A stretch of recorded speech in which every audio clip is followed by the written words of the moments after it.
Hello everyone, good morning. তো আজকে তোমাদেরকে একটা জিনিস দেখাই। এটা তোমরা কি বলো তো? এই যে এটা হচ্ছে মাশরুম, আর এটা ন্যাচারালভাবে হয়েছে। আর এটা আমার বাবা এসেছিল একটু আগে, তো বাবা এসে দিয়ে গেল, কেটে বেছে টেছে দিয়ে গেছে। দেখো, আমাদের তিনজনের হয়ে যাবে অনেকটা। ওইটাকে পেঁয়াজ টেয়াজ রসুন টসুন দিয়ে আজকে বানাবো। আর এটা একদম মানে ন্যাচারালভাবে হয়েছে, যেটা ঘরে তা আমাদের ওখানে হয়েছিল। তারপরে বাবা এসে দিয়ে গেল, আর সঙ্গে অনেকগুলো সবজি এনেছে। এখানে এনেছে বেগুন, তা আমি এগুলোকে সাজিয়ে রেখে দিয়েছি ফ্রিজে। এই যে দেখো গাছের বেগুন, এই যে দেখো কত বড় বড় সাইজের কাঁকরোল, এই যে দেখো কত বড় কাঁকরোলগুলো। তারপরে এই যে বড় সাইজের শসা, আর এগুলো সব গাছের সার ছাড়া।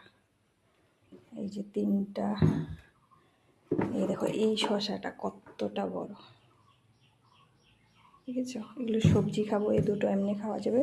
আর এনেছে হচ্ছে এই যে ভেন্ডিগুলো এনেছে, এই যে ভেন্ডি, এগুলো আর দেখালাম না। আর এনেছে এই যে বরবটি,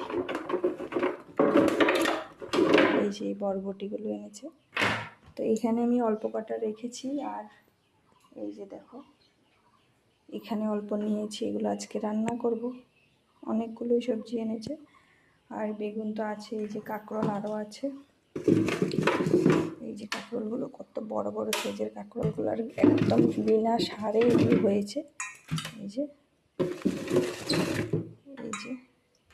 তা আমি আজকে সবজি কিনবো ভাবছি, আজকে বাজার করতো।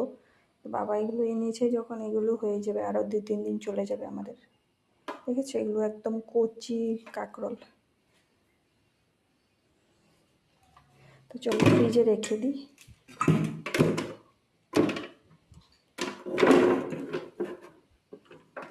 আর ঘরে যা যা হয় কয়েকদিন পর পর এসে দিয়ে যায়, নিয়ে গাছে লাগানো যা যা। এই শসাটা কতটা বড়, এটা সবজি বানাবো। আর এইটা আজকে স্পেশালভাবে রান্না করব, একদম চিকেনের মতো।